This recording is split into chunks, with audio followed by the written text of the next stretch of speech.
Well, hello and welcome back, my bottle language buddies. My name is Jesus Enrique Rosas. I'm the bottle language guy, and we're back on episode 101 of the Jesus Enrique Rosas show. This time, for the first time in a long time, we are live on YouTube, on X, and on Rumble as well. And from now on, I will be making sure that I live stream every day. I haven't figured out the exact time yet, but one thing's for certain: as long as I'm live streaming, I will be live streaming to YouTube, X, and Rumble as well. So many of you have like 60,000 bottle language buddies on Rumble, so I thought that I should pay attention to them as well. So first and foremost, what do we have here? It's important to know that we have a new merch, and the new merch, some of you have been asking me. I saw, by the way, I need to tell you that every single one of your comments, I review them after the show. You ask questions, all sorts of questions. I sometimes miss them because I can see your comments right now, right in front of me.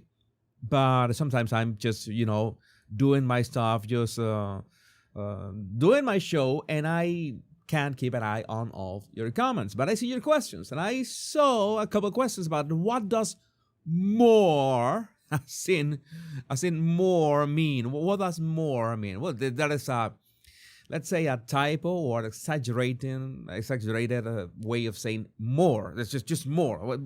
We have all these topics and more, but I remember that I wanted to, give it some emphasis. So I just wrote more a long time ago and just stuck. I think that was from the Royal Rogue era, but that was from the Royal Rogue live streams, and that stuck. So right now, if you want more cap, you can check the link in the description. You can get your more hat, and in all colors, in all the colors that you want. Just check the link in the description. We have the more hat. And we are ready to begin. We are ready to begin with what? With all your comments, your lovely comments from all over the world. It's always lovely to have you here, and I think that we can start right away. If you can sense that my nose is a bit stuffy, I've been a bit under the weather. It's really chilly in here. Chilly as in, I don't know how much is here. Before we begin, let me check. I am not that, imagine, I'm a 59 Fahrenheit, that is 15 C.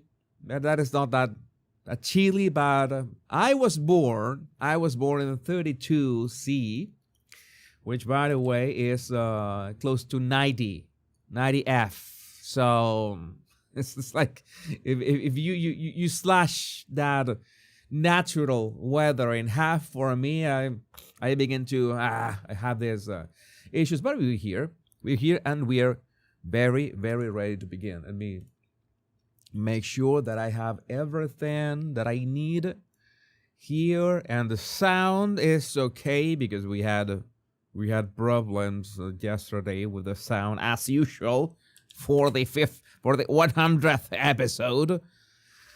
Today we are ready to begin.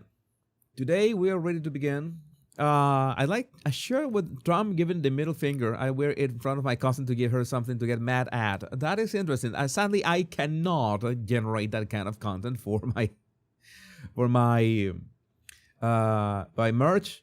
There could be a way, right? Flipping the bird. Maybe Trump actually flipping the bird. I don't know. Maybe we can come up with something like that. But we needed to talk about this. We need to talk about Maria Corina Machado basically gifting her medal of the Nobel Peace Prize. She cannot transfer the actual Nobel Peace Prize to Donald Trump, but she can give him the medal, and she actually did in a very heartwarming moment. They had a launch, and Marco Rubio was also there, and this was an amazing moment for Venezuela and the United States and the world. We're not going to talk about all that. We're going to analyze this picture. soak in this picture because we are going to be talking about here. This is the full picture, and by the way, this was reposted by the White House. Reposted by the White House. When we had the White House one, this is the White House. President Donald J. Trump meets with Maria Corina Machado of Venezuela in the Oval Office, during which he presented the president with her Nobel Peace Prize in recognition and honor with a piece of dove. Oh yeah, so great, so great moment, so amazing. We have what he says.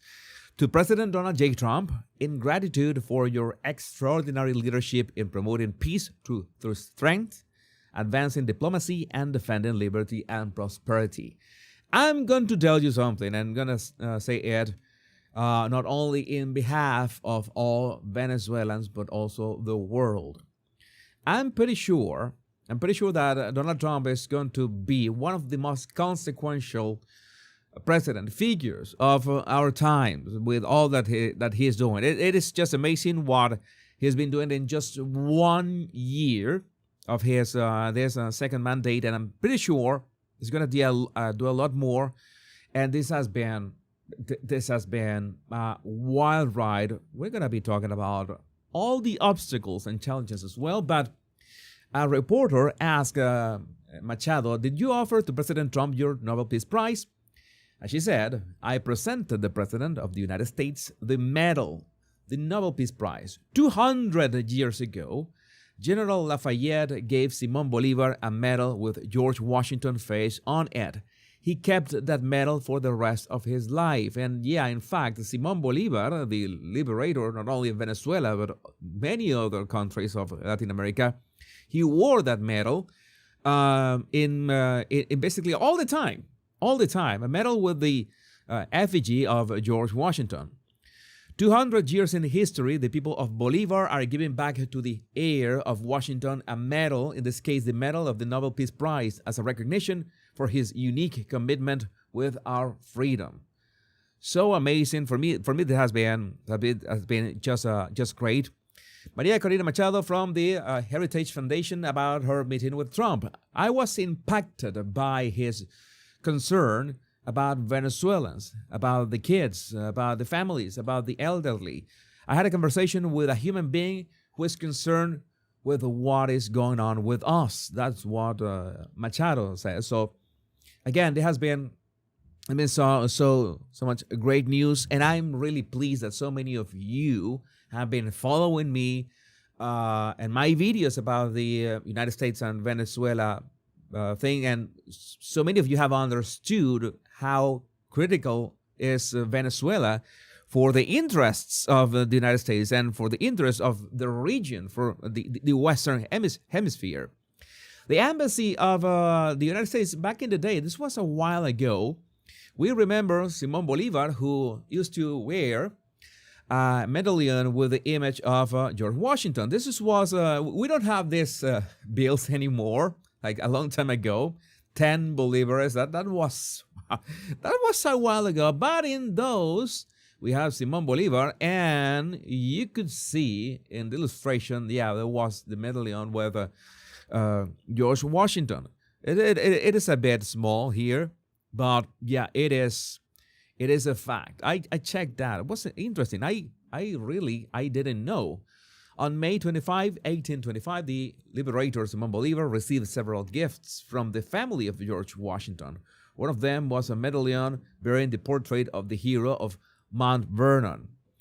It was so great. There are a couple of things here also reported, and I'm pretty sure that Trump is very pleased. There's a lot of story that crosses or intersects the story of Venezuela and the United States. This is a portrait of Simón Bolívar at the Oval Office of the White House during the Harry S. Truman mandate. This in 1945. I said, "What? No, I have to check this out. It is indeed Simón Bolívar." This is one of the most famous portraits of Simón Bolívar. I think that if I remember correctly, this was painted by Tito Salas, a very famous Venezuelan painter. I could be wrong, but I think this is the portrait of Simon Bolivar, and it was at the Oval Office, so it was so awesome. And in 1945, so much stuff happening. Nobel Peace Prize winner Maria Corina Machado on Trump. He deserves it. It is hands down the exact words that we need to hear, and we're gonna watch this clip because why not? Let's watch this clip and see it in her own words. In spite of the Nobel Prize Committee saying that you couldn't transfer your Nobel Prize to anyone, especially President Trump, you did today. Why did you do that? Because he deserves it. And it was a very emotional moment. I decided to present the Nobel Peace Prize medal on behalf of the people of Venezuela. It was a great gesture, especially because, well, it is not the Nobel Peace Prize in itself, because you cannot do that, but the medal, it's a representation of that Nobel Peace Prize, and that was just awesome. Never before seen a video. That was just hours ago that this popped up on my timeline. Never before seen video of Maria Machado's rescue from Venezuela before Maduro was captured. Remember that she had never left Venezuela for years, if not decades, for a long time. And the only way that she could be in Oslo, in Norway, to receive the Nobel Peace Prize was that an operation to get her out of the country, which was quite complicated. And now we understand why that operation was necessary, because, yeah, it was necessary to get her out of the country before the whole Maduro stuff. She was secretly smuggled through guarded checkpoints by a Tampa-based nonprofit group of special operations veterans called Grey Bull Rescue in Operation Golden Dynamite. This is a video that Grey Bull Dynamite released about this ordeal. Maria! Hi! Hi! I am Maria Corina Machado, alive, safe, and very grateful to Grey Bull. Hey everyone, this is Brian from Grey Bull Rescue. Today's December 9th. The boys and I are in Curacao, departing on a boat to go get Maria Corina Machado. We've been here, we've been in and out of the region now for over a month, working on Venezuela ops, but this is the big enchilada. So getting her from where she is to where she needs to be is definitely a challenge. We'll see how this goes. Grey Bull. Golden Dynamite. We're on boat 2 here at the rally point. Boat 1 we have not heard from in quite some time, but they have no comms. So we're going to sit here for a little bit, and it is what it is.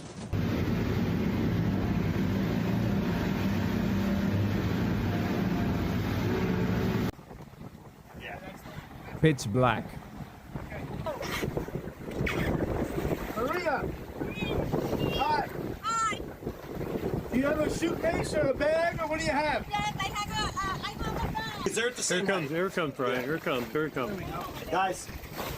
Hi, Maria. My name is Brian. Nice to meet you. Okay. I got you. Okay. Hi, guys. Okay.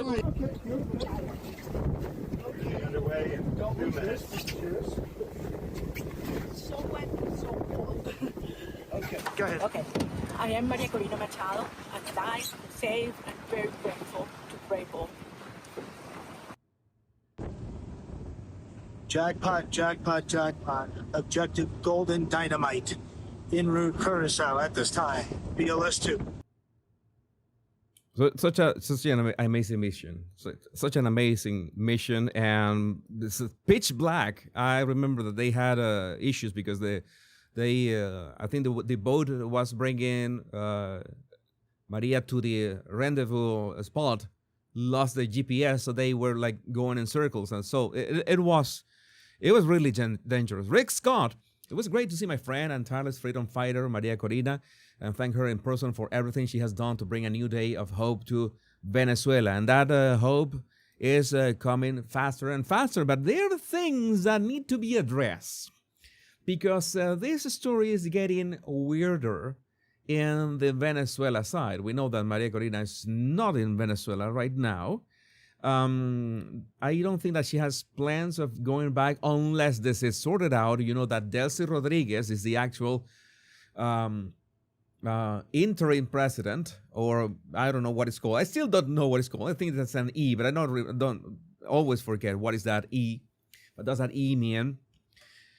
It turns out that she had a meeting in Caracas with the director of the CIA, John Ratcliffe. John Ratcliffe just went with his plane, just landed in La Carlota, which is basically the military airport in Caracas, and he just went to Miraflores and met with Delcy Rodriguez. Just like that. It's like they are speaking about opening the embassy with all this, fighting the drug cartels. Oh, that is so nice. You know, I mean, it's all great. It's all great when the right people have, you know, the bigger guns pointing to the bad guys' schools. That's it. Yeah, right, like this. That's what is needed.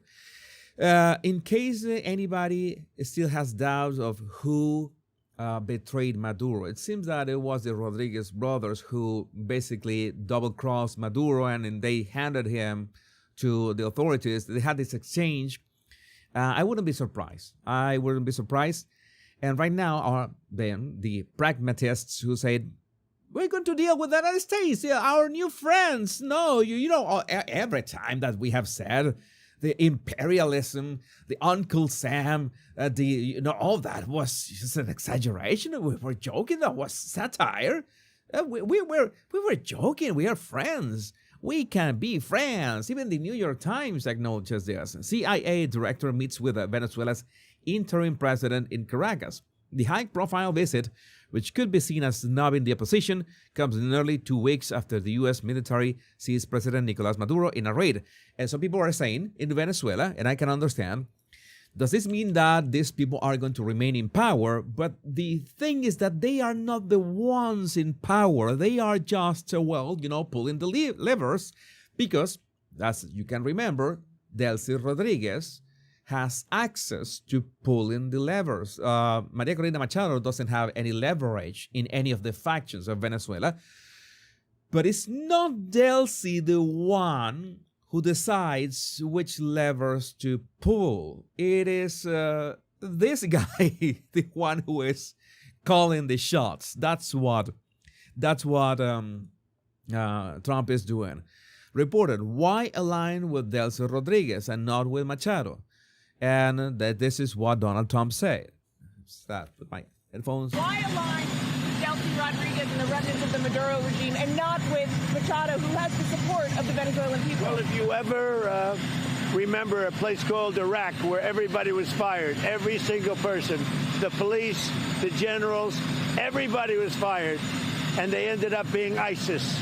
Instead of just getting down to business, they ended up being ISIS. So I remember that.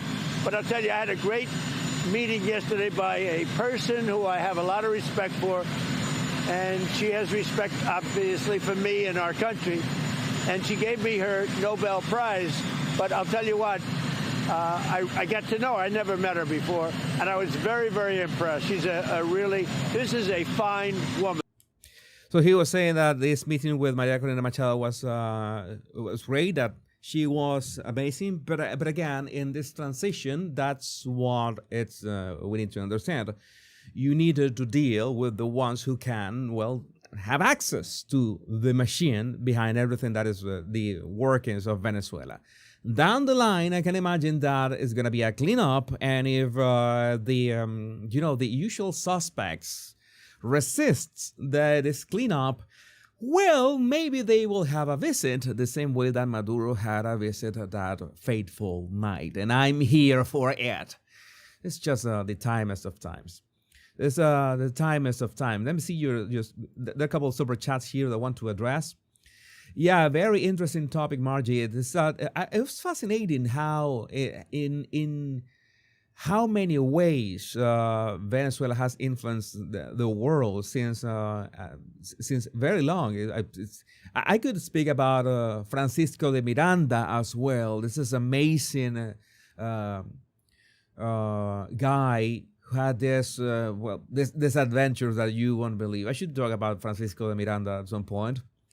And Chris, Delcy looks like a lemon in that picture. Let me look for the picture of Delcy like a lemon. Thank you, Chris, for your super chat. Where's the? And not only that she looked like a lemon, but she was wearing sneakers to that meeting. What? What is this? You are meeting the CIA director and you're wearing the sneakers. Maybe she was thinking maybe she would have to run away all of a sudden, so she had to wear something comfortable for running away. Maybe that's the explanation behind those sneakers. Because otherwise, I don't understand what is this. What is this fashion assassination? That's simply something that you don't do. Let's move on to our next topic. We need to talk about this. Canada. We need to talk about Canada. In Canada, what are you doing? It's like Canada, not Canada. I am not going to say Canada. I'm going to correct myself. I'm going to say the Canadian government, which is way more exact, because it's like we Venezuelans, we don't have any say on what the government does. And in Canada, in terms of Canada, Canadians don't have, let's say, responsibility, or at least the ones who did not vote for Mark Carney, they have nothing to do with what Mark Carney is doing right now, which is basically getting in bed with China in a way of, I don't know, getting back at Trump in the most spectacular way that I don't understand what is the ultimate plan of Mark Carney, but this is just awful. Mark Carney himself, a pleasure to meet with President Xi in Beijing. Canada and China are forging a new strategic partnership. We are leveraging our strengths, focusing on trade, energy, agriculture, seafood, and other areas where we can make massive gains for both our peoples. Well, one thing about seafood is that one thing that China does, I'm going to zoom in on Carney and Winnie Pooh, is that Chinese fishing boats, they go right on the border of the international waters near Peru. By the way, Peru is one of the examples. And they basically raid everything. They suck the sea dry of fish, and Peruvians are suffering because of that. One of the things I'm just saying that Canada doesn't know what they're getting into, and I think that this Muppet doesn't know, has no idea what he's getting into, and of course China absolutely needs, let's say, another way of getting the oil that they need for all their projects. They're still highly dependent on foreign oil. They are afraid of what could happen with Iran. They are afraid of what is happening with Venezuela as well. They are losing the race in a spectacular way thanks to this moves by Trump. But again, Carney actually said the partnership with China sets up well for the new world order. The new world order. So what? Did he really say this? As you mentioned, mine is the first visit of a Canadian Prime Minister to China in nearly a decade. China. The world has changed much since that last visit. And I believe the progress that we have made in the partnership sets us up well for the new world order. This guy says, what? Look at his face. Order. Oh, wait. I need to repeat this. This is body language gold. And I believe the progress that we have made in the partnership sets us up well for the new world order. I mean, what? It's a partnership with new focus and greater depth and a sense of purpose. And I look forward to realizing its promise and building on it in the years to come.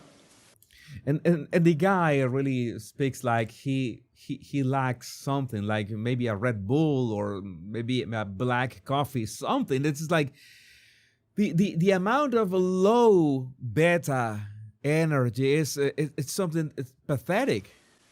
Partnership that leverages our strengths to create greater stability, security, sustainability, and prosperity for all our peoples. And I look forward to this working session to advance those objectives.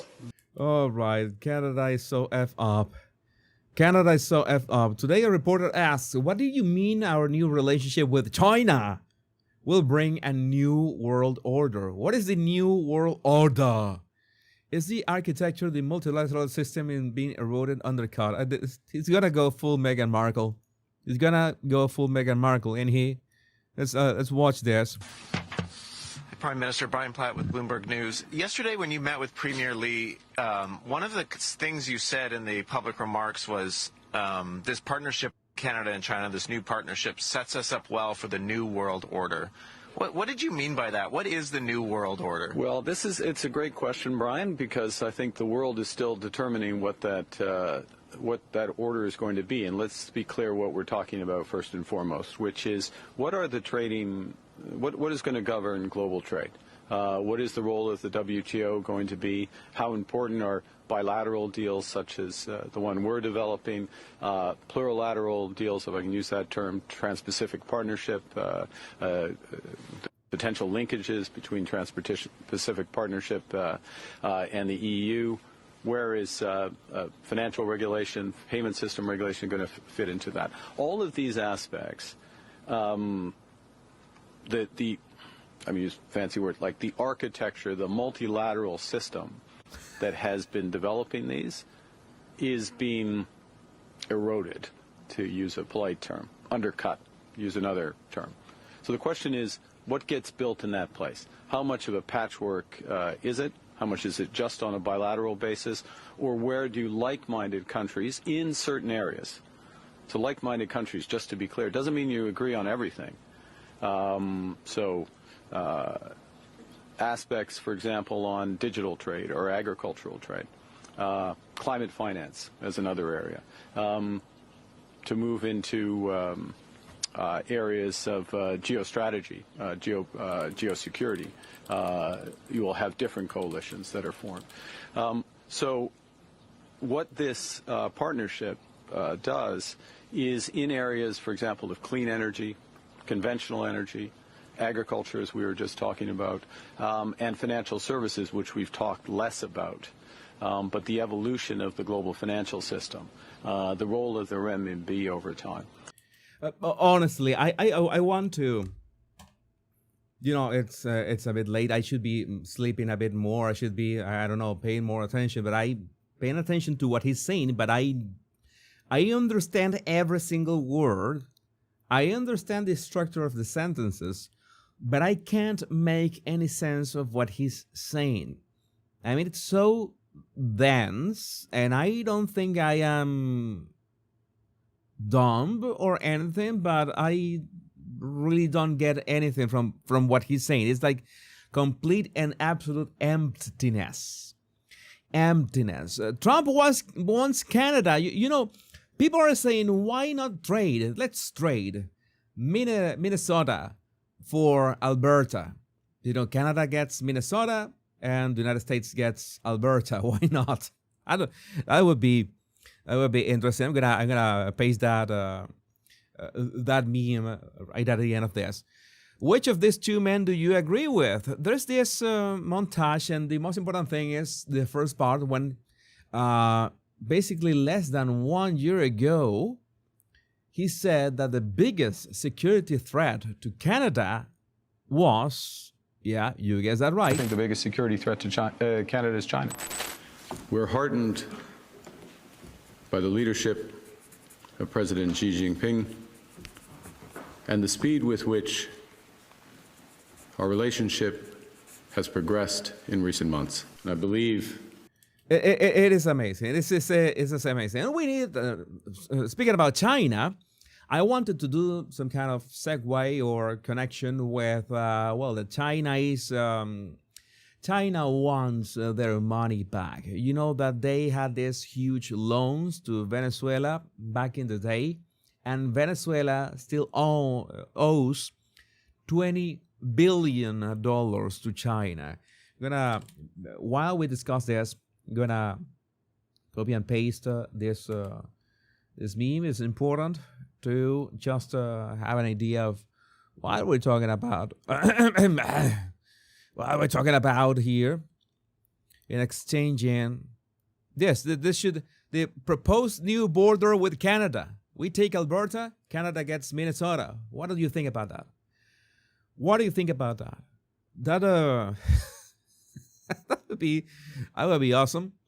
So according to Bloomberg, China demands to Venezuela the immediate payment of the million-worthy debt, that it's about $20 billion for loans during the Hugo Chavez, not even Maduro era, the Hugo Chavez era.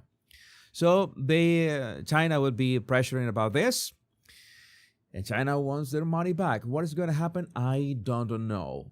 But maybe is the new administration going to,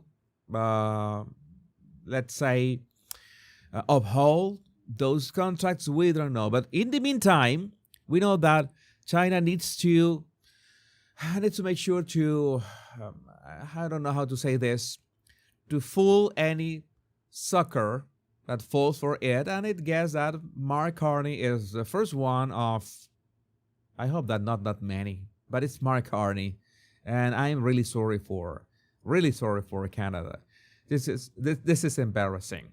But I don't know what I'm seeing your comments. China should go and take it from Maduro. Maduro had 113, almost 120 tons of gold sent to Switzerland. 113 tons of gold sent to Switzerland. Let that sink in. And according to unofficial sources, and I wouldn't be surprised, and I think that is a low estimate, Maduro's could have a net worth of around $25 billion. This is not out of the ordinary because Venezuela has been from all the longest time an extremely rich country, and these dudes, all of them have tens of billions of dollars overseas. That is something normal, and that's why Venezuela's infrastructure and Venezuelan people have suffered so much. There was the money in there. It was sanctions, and that's why people say, "Oh, the sanctions have hurt Venezuela." No, these people stealing all our resources is what has hurt Venezuela, in fact. But so many socialists from the world that don't want to believe that. So many stupid people, and we have to keep speaking about some stupid people. Gonna mention just briefly a couple things. That I want to mention here. I'm not sure about the topics that we have. This one. We were talking about stupid people, and I think that German Chancellor Friedrich Merz on nuclear energy, this couldn't be more stupid. I mean, I have a lot of respect for Germans. Germany is very close to my heart. I love the country. There's so many lovely cities. The people is so educated, so warm, so everything. The natives, not the Abrodians. You know what I'm talking about. But why do they keep electing these morons? Why do they keep doing this to themselves? I don't know. Some kind of suicidal empathy. They have this huge guilt from World War II. I can understand that to some extent, but you have to let it go. German Chancellor Friedrich Merz on nuclear energy. It was a serious strategic mistake to exit nuclear energy. Do you remember that Germany completely destroyed all their nuclear plants? Not even shut them down or off. No, destroyed them. I mean, that was. I don't understand what was the point of destroying those nuclear power plants. I mean, why couldn't you just, I don't know, maybe turn it off, close the door, lock the door, and keep the key and the Bundestag or something like that?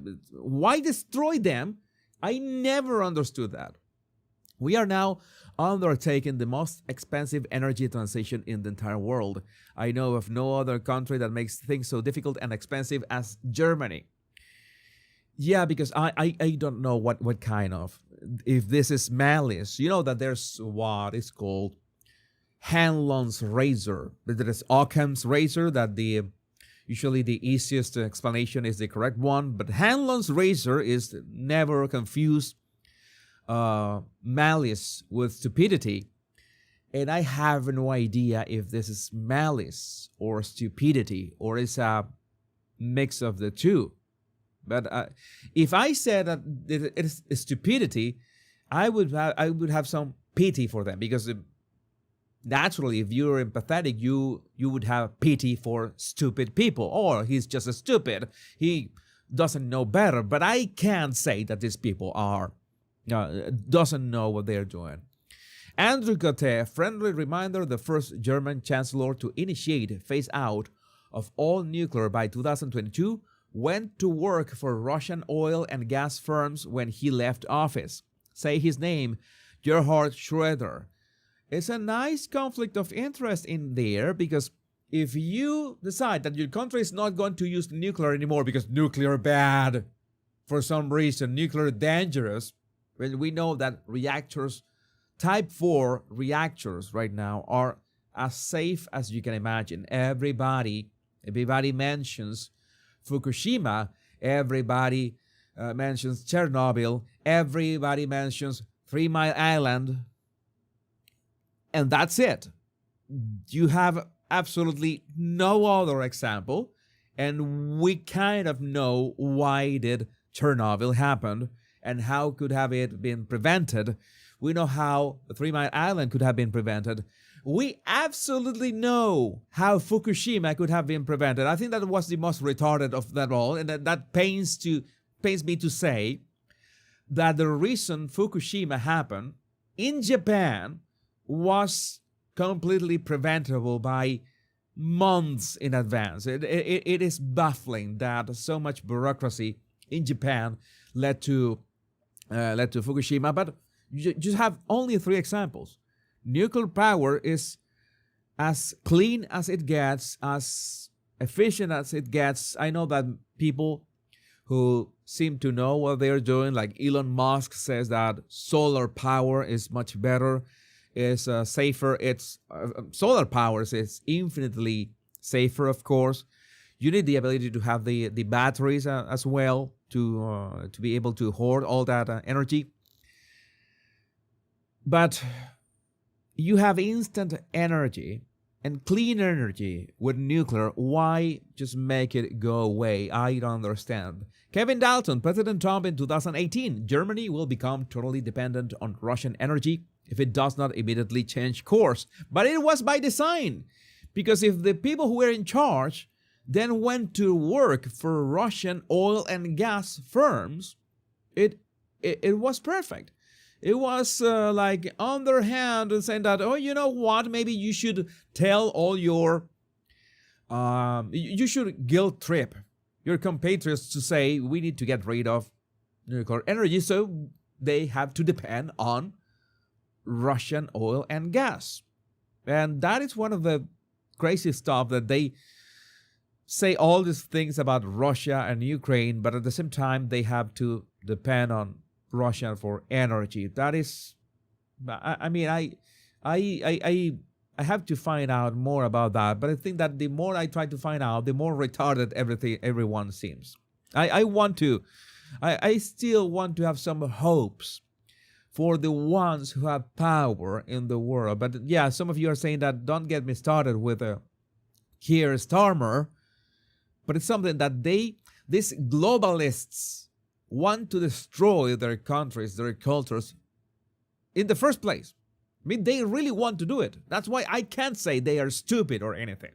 It's like they actively want to destroy their countries, their populations, their demographics, everything, with energy, with the rising costs, with the danger of having all these criminals being so easy on crime. And if you say anything, you're Islamophobic, you're xenophobic, you're something phobic, you're, transphobic, everything.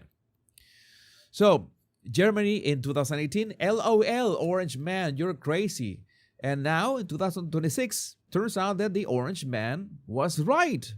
Oh, yeah, you remember that clip? Let's remember that clip. Germany will become totally dependent on Russian energy if it does not immediately change course. Here in the Western Hemisphere, we are committed to maintaining our independence from the encroachment of expansionist foreign powers. It has been the formal policy of our... Notice the faces of these morons. Notice the faces of these morons. Who is laughing now? Who is laughing now? German Chancellor says that the decision to abandon nuclear energy was a serious strategic mistake and criticized the country's current energy transition as the most expensive in the world. I'm going to give you some advice to anybody. I have body language buddies all over the world. I'm going to give you some advice. There's one word that I absolutely despise when we're talking about anyone's government. For example, the Venezuelan government, or you're in the United States and during the Biden administration, somebody used this word, or maybe you're in Germany and somebody used this word, or you're in Australia or in Italy. The word is incompetence. I hate that word with a passion. I hate that word. Because it means, when you say, this incompetent morons, a lot of thinkers in Venezuela call the Chavistas and Madurista governments incompetent. What does mean that you call your government incompetent? That is a problem of, being competent, that you just had to hire the right people, that you just have to do things right. It's like, they should know better. That is the problem. The problem is that they should know better. That is how insulting to anyone's intellect is to use the word incompetent. Oh, Biden was just incompetent. Kamala was just incompetent. Merz is just incompetent. I don't know, Pedro Sanchez is just incompetent. Who else? Who else out there? Keir Starmer is just incompetent. They are not incompetent. In fact, they are extremely competent. They are extremely efficient. They are, the best ones at implementing this globalist agenda, because that is on purpose. That is by design. So if you call these people incompetent, you are like masking the true thing that is happening behind closed doors, which is the destruction of the livelihood of these countries, of any country, of your country. You're watching right now. Canada is watching right now. You're watching your country be destroyed. Oh, Mark Carney is incompetent. Whenever you see anybody, and I've seen friends who are also commentators use this word. I call them out. Do you really think that Mark Carney is being incompetent? No. He's got the malice, and he's got the instructions, and he's doing what he's told to do. Oh, this is the right thing to do. Some people would say, oh, wait, but all they are infected with this guilt, with this suicidal empathy, with this, I don't know, climate craze nonsense or whatever. And they are just trying to, nobody is willing to break the ranks. Nobody wants to be the one who says, you know what, I'm out. Nobody has the balls for that. But then it means, if that is the case, it means that they are aware of what is happening. It means that they are aware that they are doing wrong to their countries. They're doing it wrong to the people who elected them. So it's not a matter of incompetence. It's, again, a matter of malice. These are malicious actors that are doing this on purpose. So let's stop once and for all using the word, oh, they're just incompetent, because that is not the case. It is happening in so many countries, and I want you to think about it. And how do you, this is the question, how do we change the people who vote for these people? We need, first and foremost, we need to identify the ones who could change, because there are people who are brainwashed absolutely beyond anything. And I'm about to talk about that in a minute. But I would like to know what you think about this in the comments. I'm going to highlight your comments, because while I highlight your comments, I'm going to drink some water.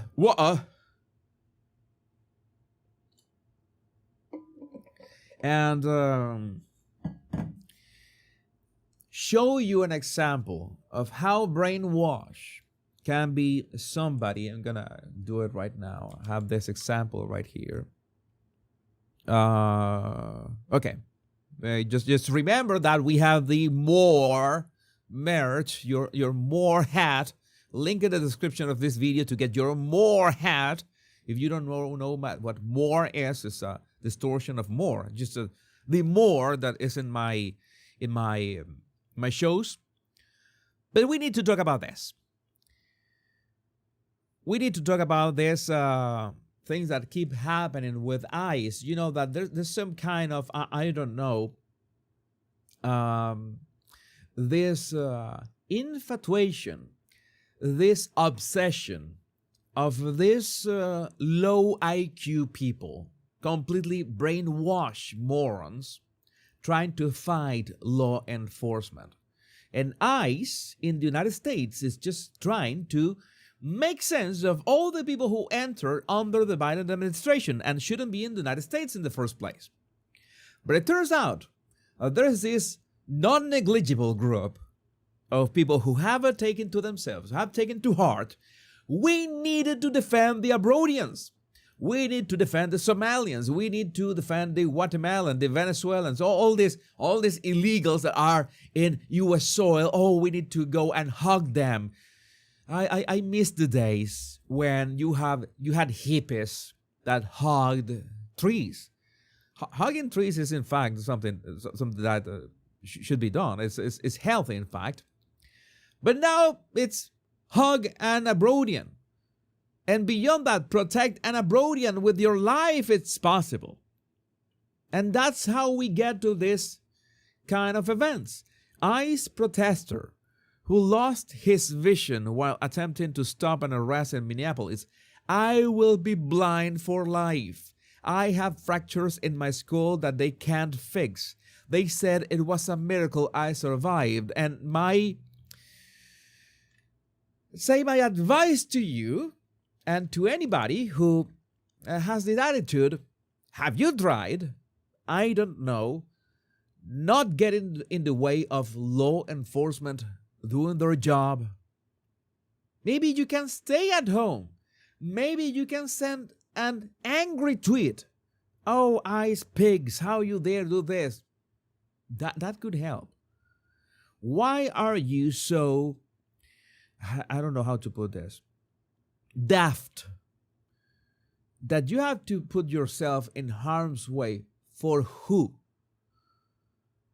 For whom? I don't know how to say that. People who don't care about you would laugh at you putting yourself in harm's way. And by the way, thank you, CW, for reminding me that this is, in fact, this is not a guy. This is not a dude. A second, that to be lower the one. This is let me try to get my bearings right, because you know, when I start talking about trans people, I can get confused. This is a female to male transitioner. This is a biological woman, XX chromosomes, who she actually believes that she's a man. And I guess that she had to do manly things, and she just went and began literally fighting ICE officers. I mean, it cannot get more stupid than that. Literally cannot get more stupid than that. Now, having said that, I'm gonna tell you that this is a fact. The ICE officer could have, I don't know, pointed the non-lethal gun to the chest or something like that. But in the video, you can see that there was this skirmish, and it was a bit difficult to understand. But still, I believe that the ICE officer could have pointed at the torso or arms or something, not at the face. I think that was excessive. You know that you're going to shoot the person. You know that the person is unarmed. The person is obviously a woman, and I don't know. This was a bit excessive. But again, that is not the question.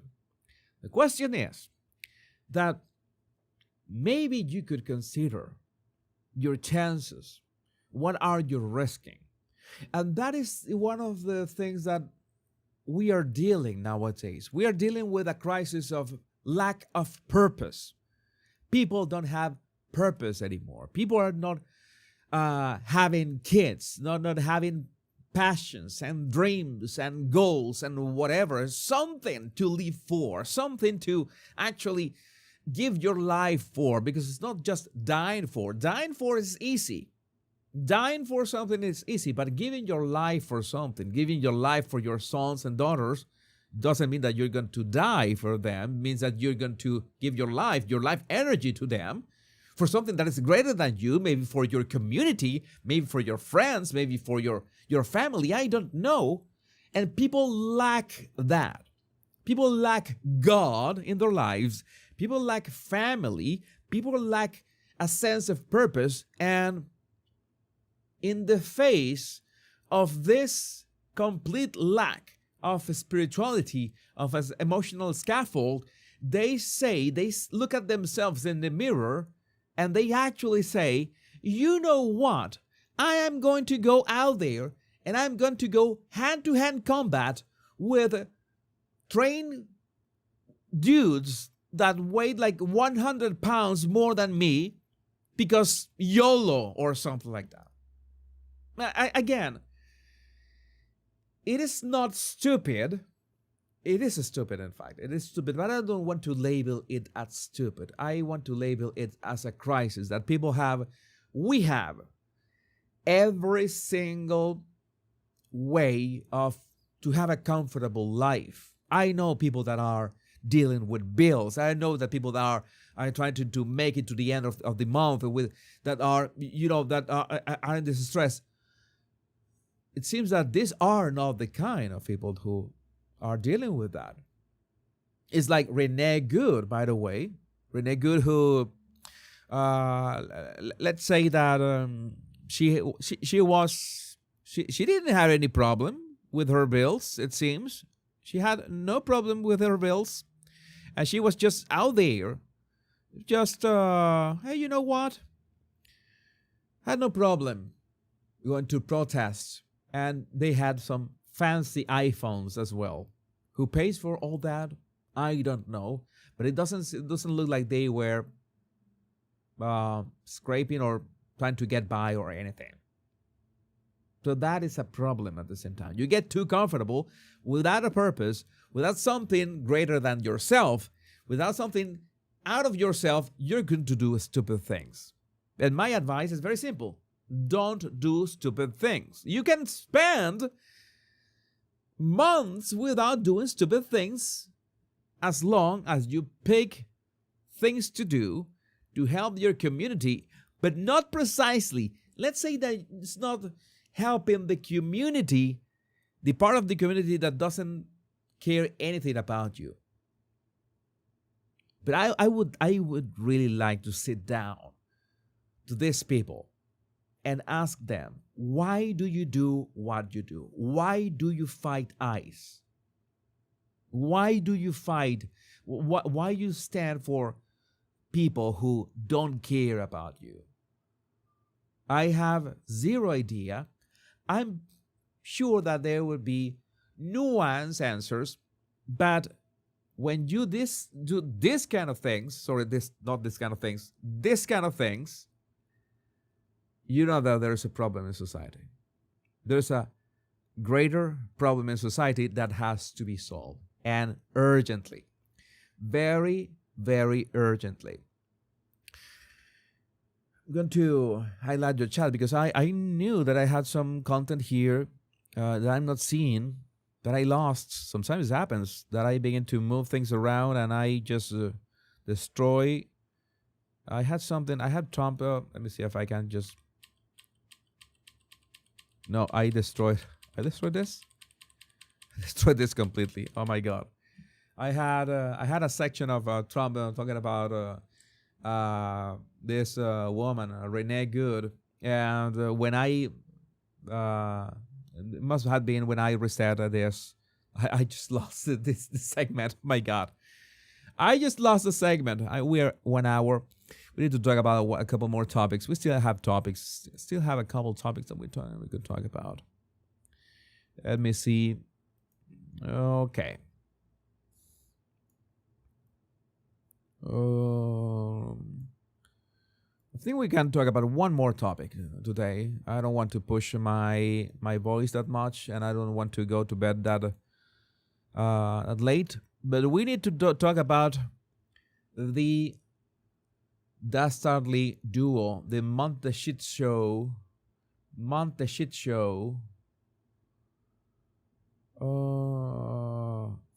Thank you, SSJB. I need that cup of coffee. Maybe at this time, maybe I need a cup of tea. It's a bit late, but yes, I have this. Your dog ate it. Yes, it happens. You know that I have all my clips and all the clips organized in my app, one after the other. And right before starting the show, I reorganized them. And it must have been that I just erased, completely deleted, and I could go back. But the problem is that I reset my computer, and when I reset my computer, it was saved. So when it was saved, it was lost forever. Let me see if I can. No.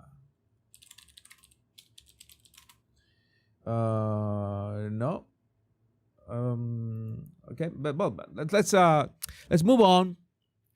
Let's move on with the other topic that I needed to talk about, and the topic that I need to talk about.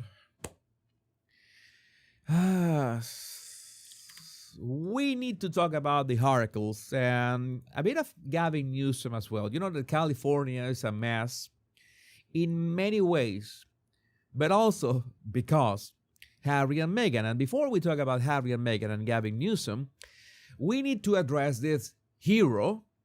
Harvey is his name. Harvey is his name. Liz Mayer has this screenshot. This guy is my hero. Just guess in Jeopardy that Prince Harry's book was titled I Hate Myself, which it should have been. Absolute effing legend. And yes, I checked out, and this was real. This guy was in jeopardy, and he was asked what was the title of Harry's book. As Ken pushed him further, Harvey then comically quipped, "I don't know. What is I Hate Myself?" Ken then replied, "No, that would be an arresting book title. No, what is spare? Not the heir, but the spare. So you lose $5,000. So sadly, he lost $5,000, but we got comedy gold and the truth. Yeah, because Harry absolutely hates his life. But you still have $7,000. I don't know if somebody's going to create a GoFundMe for this guy. I wouldn't be surprised. There's GoFundMes everywhere for everybody. In all cases, I have a link for donations as well if you're interested in my YouTube description. Harvey then replied, "I hate myself for missing that." Viewers found the exchange hilarious and took to social media to heap praise on Harvey for his comical response. One even mocked up a copy of the cover of the book with the title, "I Hate Myself," applied instead of a spare. That is comedy gold. And we need to address the way that, the people are addressing the Palisades fires, and how not only the Mayor Karen Bass, but also Gavin Newsom, Governor of California, are... Did you know that Gavin Newsom is basically the strongest possible candidate for Democrats in the 2028 elections? That's going to be interesting. And I think that Gavin Newsom is asking for some kind of help. You remember back in the day that Gavin Newsom was defending Harry and Meghan, which is weird, right? I guess that he was asking them to return the favor. Prince Harry makes first appearance of 2026 as High Court trial looms. And before Harry flies off to the UK for his case, he's visiting fire departments and first responders, copying what William does. He wants to be William. He wants to be William so desperately. And, well, I don't know what kind of gestures are this. I don't know what kind of gestures are this. I don't get it. I don't get it. Apart from using a lighter regularly, what the heck does Prince Harry know about fires and firefighting? Nothing. He doesn't know a thing about that. But I guess that they needed the, let's say, the exposure, and in some way or another, washing the name and the responsibility of Gavin Newsom. That is part of the show. All that is part of the show. As Harry's gray suit says, another PR stunt from Duke the lazy, out-of-work ex-royal. That's what we have. That's how low we are falling. Because at the same time, it's a semi-win-win situation for Harry, because now Harry's lawyers are being accused of dishonesty, fraud, and conspiracy. I mean, that is not a surprise as well, because we know that that's basically how Harry and Meghan have operated for the past, 5 or 6 years? This is something almost normal. The allegations are exceptionally serious of fraud, dishonesty, and professional misconduct, he said in written submissions. The pleading of fraud or deceit is a serious step, which significance and reputational ramifications going well beyond the claim. And Harry is in the middle of all that. They include suggestions that solicitors were involved in a camouflage scheme to conceal when two of the claimants, Sir Simon Hughes and Sadie Frost, first knew they had a potential claim.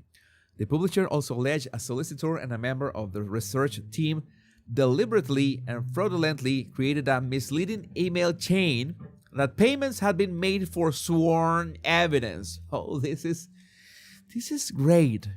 This is music to my ears.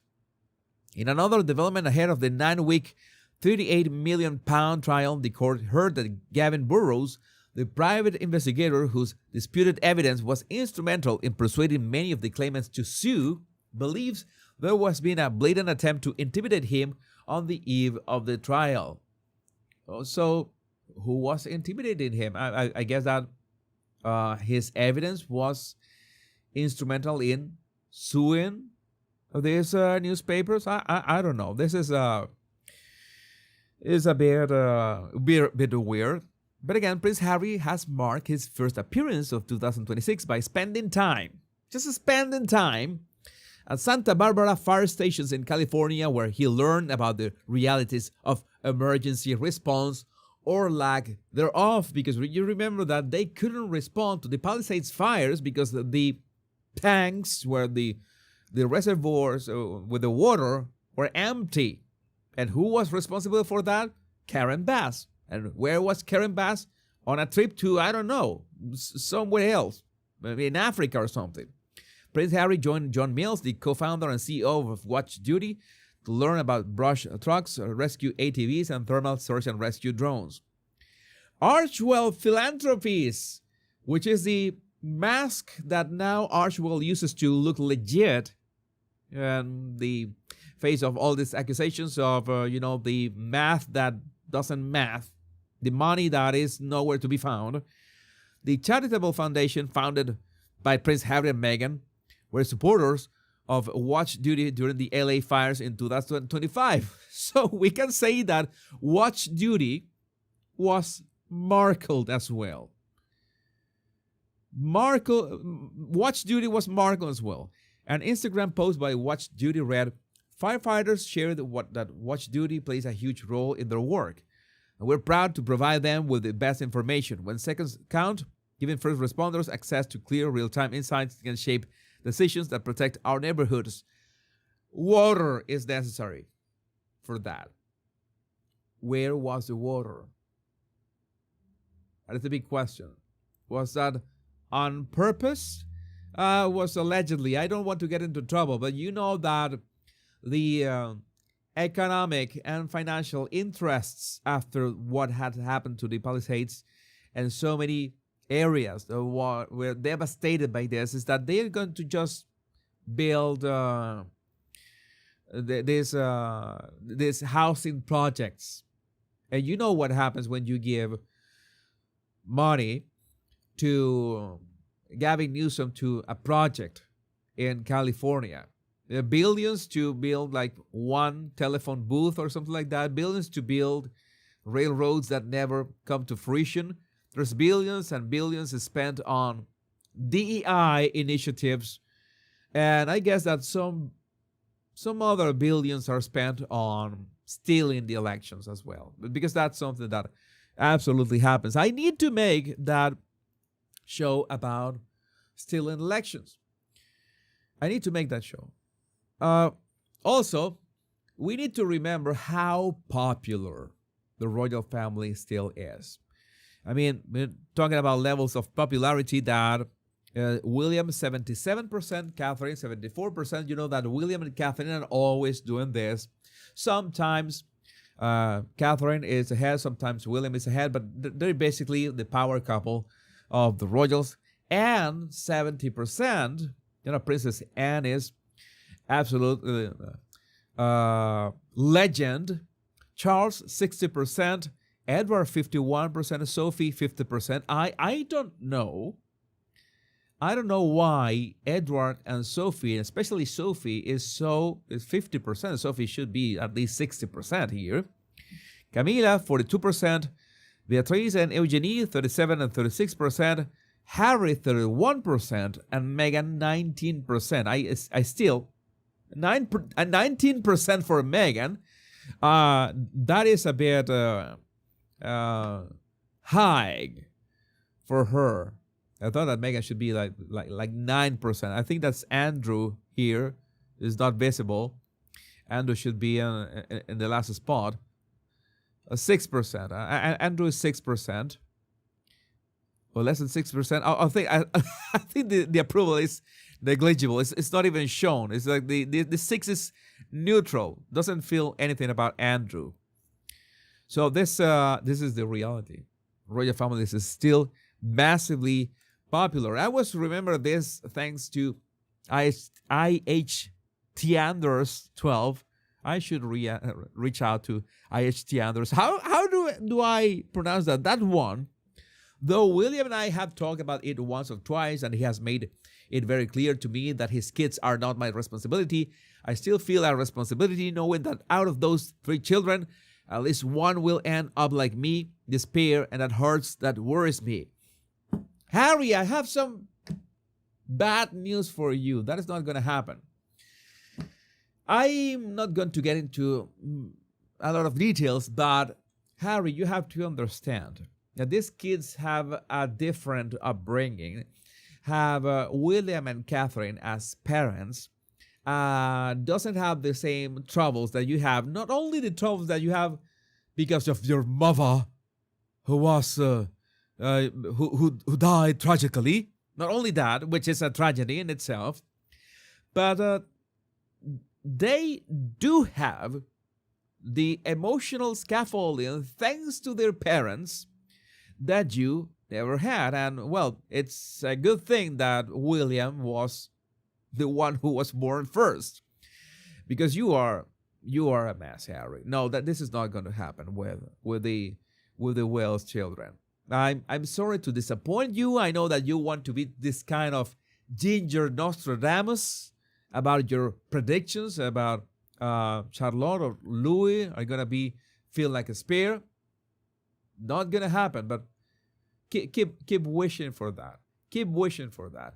I could say, now that you're speaking about the children of William and Catherine, I could talk about your children, but I want to do that because, yeah, I am a gentleman and I don't involve children in anything that I say, which I guess that you're different, or maybe Megan told you to say this, since she still has your balls in a tiny box next to her bed, and she checks out that you don't get your balls back. Maybe she's got them in a vault, like Maduro's vault. So Harry is scheduled to fly in on Monday. He is stupid not to settle and avoid trial. Even the judge was telling him to stop this. The Duke will fly to Britain for the opening of the trial against Associated Newspapers on Monday. He is due to give evidence on Thursday. Let's see how it goes. But what he's doing is going for is damage control. And I'm pretty sure that there's going to be interactions between the dastardly duo and Gavin Newsom very soon. There was a nice interview, by the way, with Gavin Newsom to Ben Shapiro. I should check that out, and maybe we can talk about that tomorrow. Tomorrow, but this is what we got from the Monte Shit Show, Sausage Duke and Duchess, and we're arriving to the end of our live stream. My nose is completely, I don't know how I can't breathe. I'm going full George Floyd right now. I can't breathe. But there was an interesting, all right. So Office of the First Lady, I'm seeing here. Today I urge you to take action. Use AI. Oh my God. Oh my God. Melania, why you do this? Why you do this, Melania? No, please, no. Use AI to unlock new parts of your imagination. I'm gonna say something about AI. And I've had personal experience with people who want to tell stories, who want to, have some kind of artistic expression, and they want to jump into it's like a tool to make a storyboard, tell a story. And I'm a bit more open about people exploring that. Maybe it's not gonna be a tool that has replacing humans, although I have a very good anecdote about that, but maybe I will tell you tomorrow. I really don't feel that well right now. But I think the most important thing here is to make sure to not replace humans in whatever we do. Maybe if you do drawings and animations or something like that, maybe that would help. I sometimes have thought about using AI tools to illustrate concepts of body language and human behavior. As in, for example, the having an illustration and animation that signals what is the physical space, the different kinds of physical space. I could do that with 3D tools, but I haven't used 3D tools since 2009 or 2008 at least. It's been a while. So maybe if I need that, I have the ability, I could do it, but it would be easier for me to use AI. So maybe I could use that as a shortcut. Maybe we could have that discussion at some point. But the big difference is that I was born in an era in which I had to learn how to do everything by hand with pencil, paper, pen, airbrush. It was so amazing. Have you worked with airbrush? You've done illustration with airbrush, very difficult, watercolors, everything, and then moved on to paint, Photoshop, 3D modeling, rendering, movie effects, and then I'm right now in AI. So it's like I had the privilege of going the full, complete, and entire evolution of art, but at the same time, sometimes that is in my veins. What happens when somebody doesn't have that in their veins? Maybe they will use that. It's just a thought. I wanted to share that with you. But again, let me see. Check your comments. Check your comments. Dun, dun, dun, dun.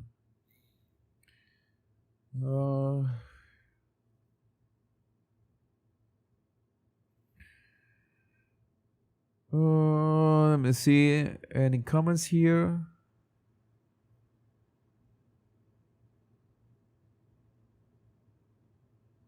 AI is a tool for self-discovery at most. Well, that is a bit dangerous, because if you try to speak to a chatbot or an LLM like ChatGPT or Grok or Gemini, there are literal echo chambers. Unless you force them, make sure to push back, make sure to give me the pros and cons, make sure to judge me and be raw, be completely honest. If I'm being, what are the pitfalls of my thinking, and you double down on that, and you instruct the AI to be very critical of what you are talking, it's going to just appease you. So that is going to be dangerous, because that's when you get this AI psychosis, which it just amplifies your craziness. So be very careful for that. My body language buddies, my name is Jesus Enrique Rosas. I'm the body language guy. Until we meet on another video, on another live stream, remember, what do you have to remember that we have? What do we have? Where's my MOAR?